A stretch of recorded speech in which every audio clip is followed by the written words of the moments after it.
The moon is probably the most familiar sight in the night sky, and it's probably the first thing you're going to point your new telescope at. But are you sure you're getting the very best views of the moon? Well, in this video, I'm going to be showing you some of my favorite hints, tips and tricks to ensure that you are getting the best possible views of the moon.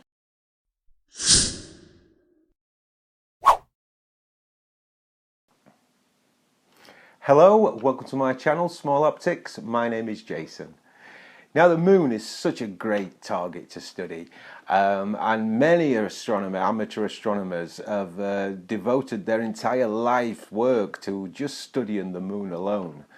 I mean, it's one of those targets you can actually do quite a lot of astronomy with without even using a telescope. I mean, you can obviously study the phases of the moon.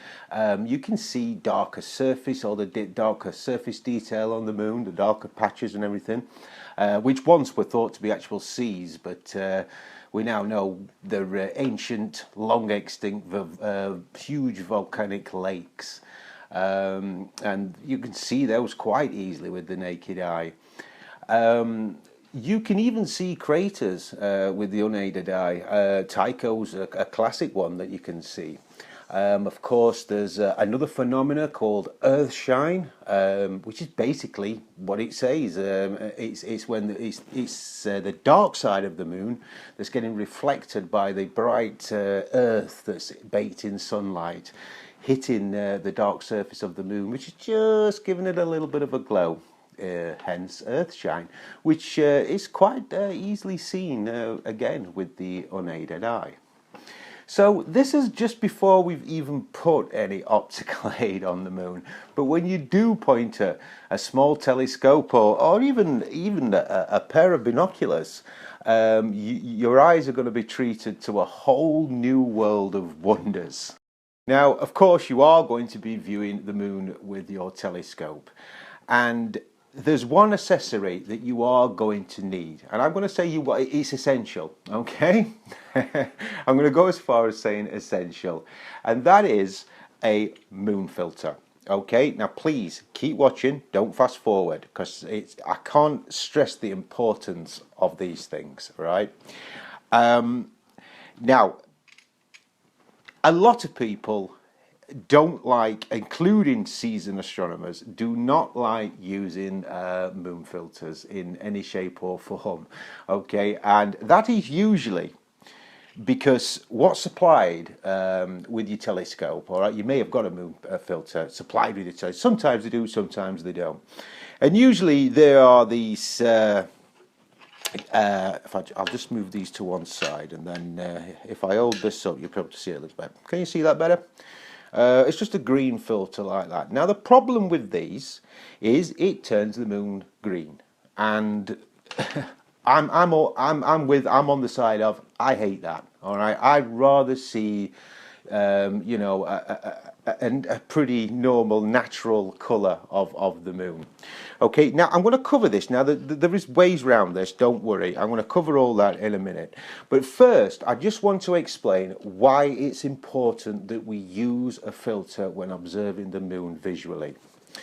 Now, you may be aware of you will be aware of the feeling of you're in a darkened room, picture yourself in a darkened room, maybe you're in your bedroom, whatever, and you need to turn the light on, or somebody does turn the light on. What happens?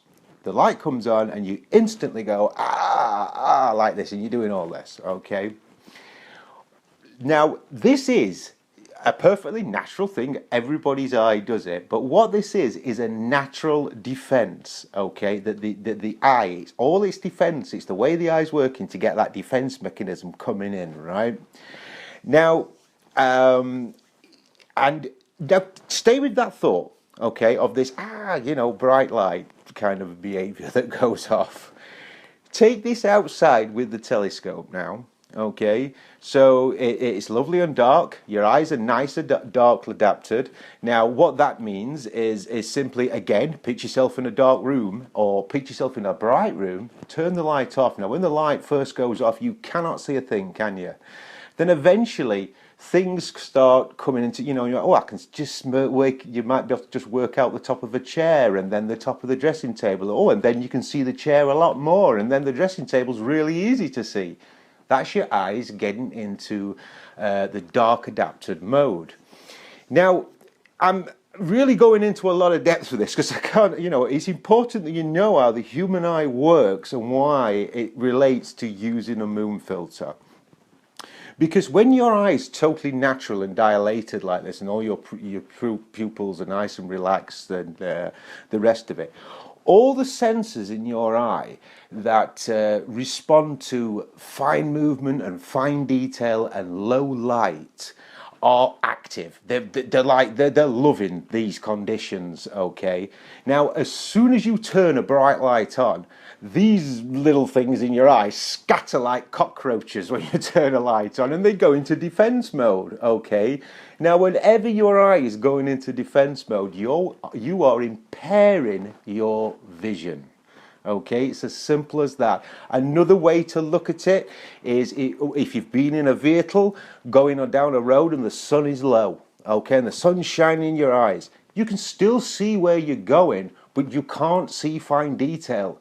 You're blinded slightly, you can't see properly, okay? That's because your eyes are in defense mode, all right? Meaning it's impairing your vision.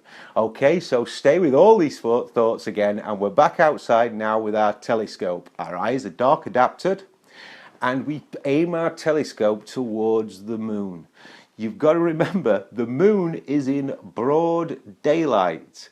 There is sun baking down on the surface of the moon.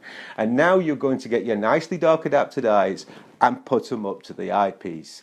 Now, if you've never actually looked through the moon without a filter, you'll know how dazzling it is. Okay, it will really be quite dazzling.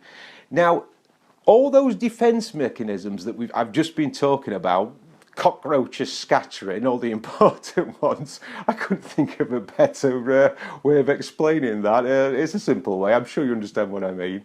Well, all those important things have just gone into defense mechanisms again, and all the defensive walls have come into action, impairing your vision. And that is going to continue while ever your eye is at that eyepiece, because you've got dark surroundings and a big bright light constantly shining in this eye. Now, I don't care how seasoned of an astronomer anybody is, if they are observing the moon without a filter, they are not seeing it at its best. It's as simple as that, folks, because if they are, they're not human, because that's how the human eye works, okay? Wherever you're squinting, wherever there's too much light hitting your eye, these defense mechanisms are kicking in and impairing your vision. So it's a simple fact of introducing a filter. Like I say, it's not just to cut down the dazzle, because dazzle, there's a lot more stems coming off dazzle, yeah, like all the nerves and how the eye works. It means that you are impairing your vision. So let's just go and just a little talk about different filters. Now, I've already talked about this one, which is, like I say, this green one here, and this sometimes come in blue as well. Now, I prefer the blue one over the green, I've got to admit.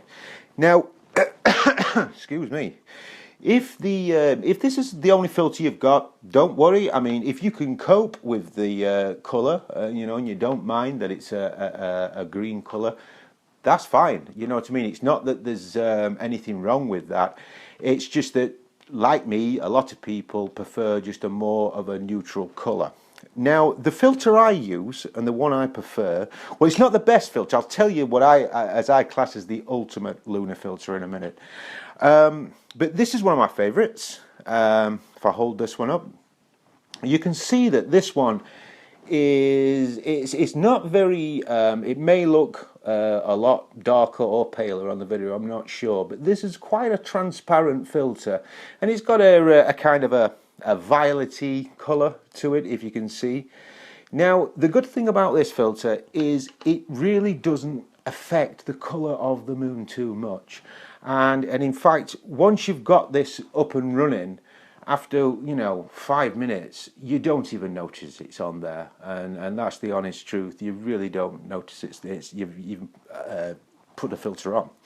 While we're talking about that, just in case you don't know how to use a filter, there's many different ways actually. The most common way and the obvious way is if you look on the bottom of your eyepiece, you will see that there is like a thread, okay? And filters come with a thread around the edge there, and that just simply attaches to the eyepiece like that, okay? And you would just place that into your focuser. I've got a diagonal here, and you can obviously, and that's how you use a filter. All right. Now, while we're on the subject of diagonals and filters, another way you can use these so you don't have to keep swapping the filter off, all right, taking it off, putting it onto another eyepiece and placing that in. One thing you can do if you do use a diagonal is screw the filter directly to the diagonal here, like that, see? This then goes into your telescope, and the filter's still doing its job. It's still filtering that bright moonlight out, and you can then just carry on swapping eyepieces without having to worry about the filter. Even better than that, if you can get a spare one of these, this can be your lunar diagonal, and you can just have a normal diagonal for normal vision. Just a little idea for you there. Now, going on to what I class as the ultimate filter for lunar observation would have to be, now I haven't got one at hand at the minute, is a polarizing filter. Now, what these are like a neutral kind of colour, like a grey colour, if you like, grey black on that sort of spectrum of colours. And the best ones there is are what's called the adjustable or the variable. I've just realised I can't say variable very well. Filter.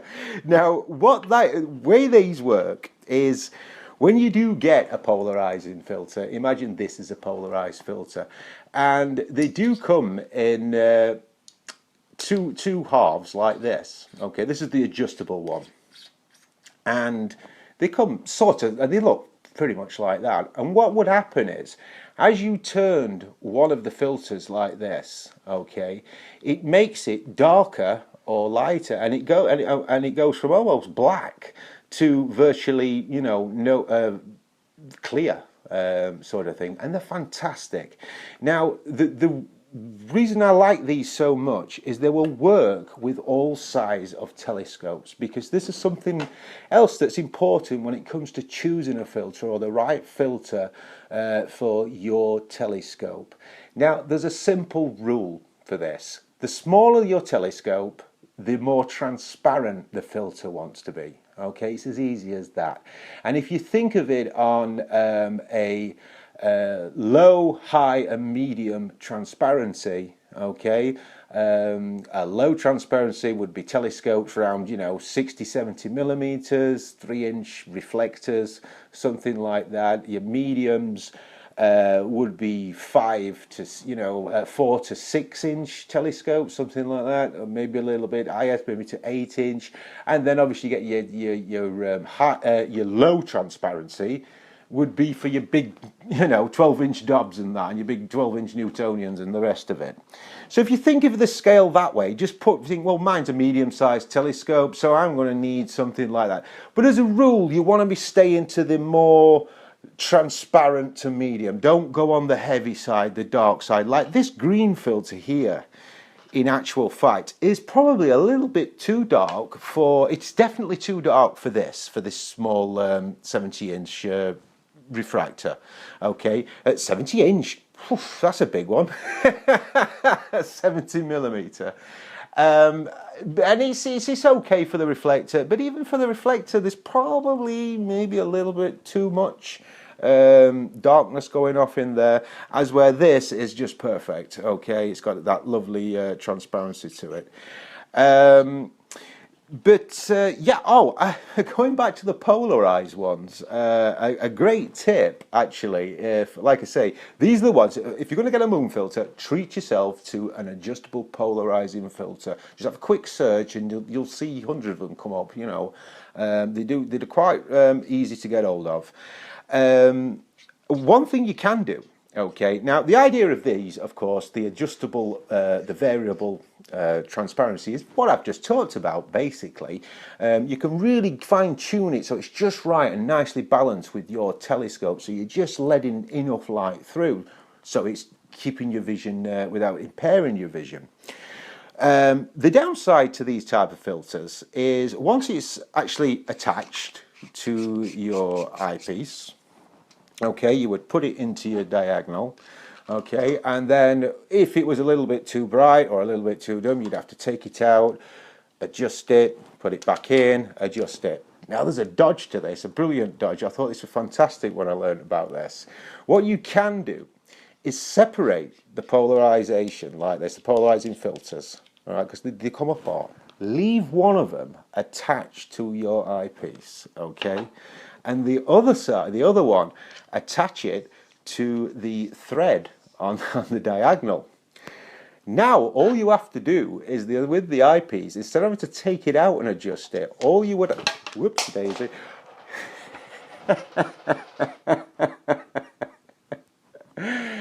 Oh dear, can you believe it? I think is this third time in a row? Third time in a row. It must be third time in a row something's hit the deck. That's really sorry, but you'd think I'd plan these things, don't you? I don't, honestly. One of these days, it's going to cost me a fortune. So, anyways, yes. Oh dear, I don't know. You would have that screwed into one end like this. I'm going to leave it like that, okay? And then all you would have to do, okay, remember we've got one of the polarized filters on here, the other end attached to the diagonal. All you would have to do then to alter the brightness is just turn your eyepiece. I mean, what a dodge that is. I think it's a great little tip, that. I better take that off before we cause any more damage. I don't know. So yeah, polarized filters, if you're going to get one and you can afford it, you know, if you've got a little bit extra money, go for the polarized. You'll not regret it. Now, if you haven't got a moon filter, there is another little dodge you can do. I have covered this before in another video, but I'm sure some of you may not have seen it. Now, if you take your dust cover, have a look at your dust cover on your telescope. Okay, now I've got another one here that you probably got one something like this if you've got a refractor.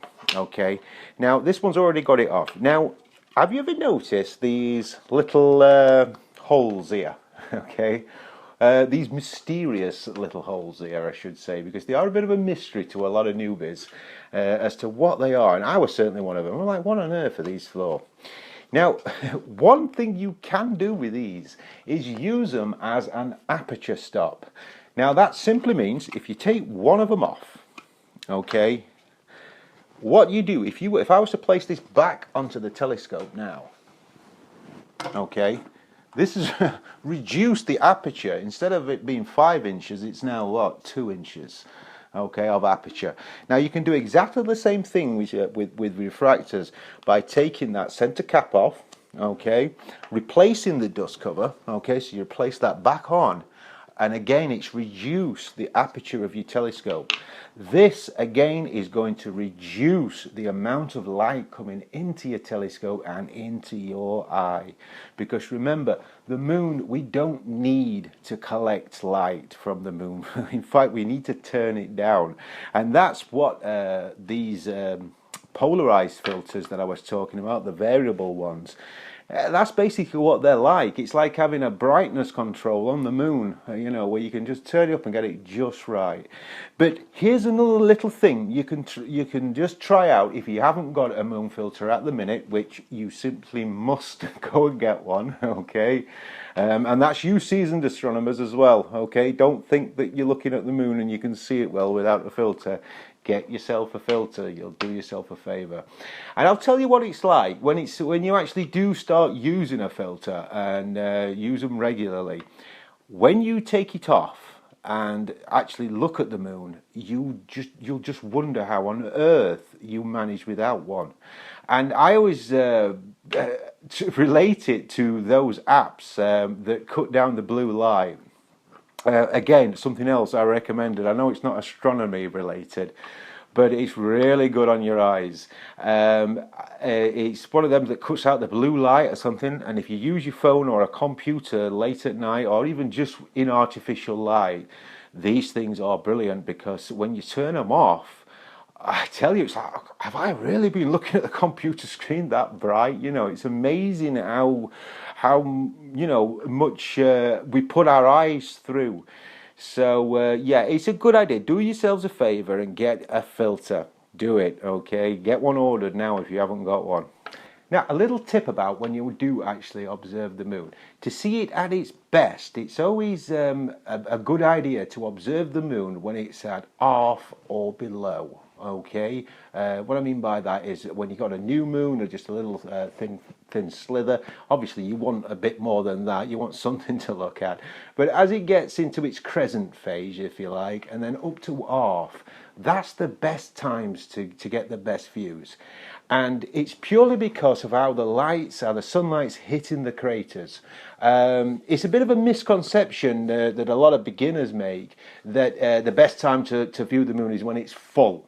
And you would be mistaken to think that, well, it's full, there's more to see, more to point the telescope at.